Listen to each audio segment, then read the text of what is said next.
გერმანიამ საქსონია-ანჰალტში დრონების უსაფრთხოების ახალი კვლევითი ცენტრი გახსნა. ქვეყანა აძლიერებს ძალისხმევას აეროპორტებისა და კრიტიკული ინფრასტრუქტურის ტრული და არაავტორიზებული ფრინავი აპარატებისგან დასაცავად. გახსნის ცერემონიაზე გერმანიის შინაგან საქმეთა მინისტრმა ალექსანდრ დობრინტმა განაცხადა, რომ მისი ქვეყანა ყოველდღიური ჰიბრიდული თავდასხმების სამიზნეა. მან განმარტა, თუ რატომ იყო გერმანია სამიზნე.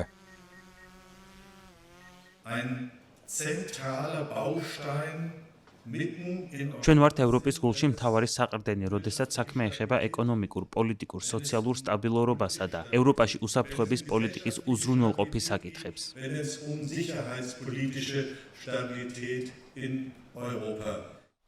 დობრინტმა დრონების საფრთხე 21 საუკუნის ჩრდილოვანი ომის ნაწილად შეაფასა. ობიექტის შეისწავლის და გამოცდის ტექნოლოგიას, რომელიც შექმნილია აეროპორტების, მნიშვნელოვანი ღონისძიებებისა და კრიტიკული ინფრასტრუქტურის მახლობლად არაავტორიზებული დრონების აღმოსაჩენა და მათ წინააღმდეგ საბრძოლველად.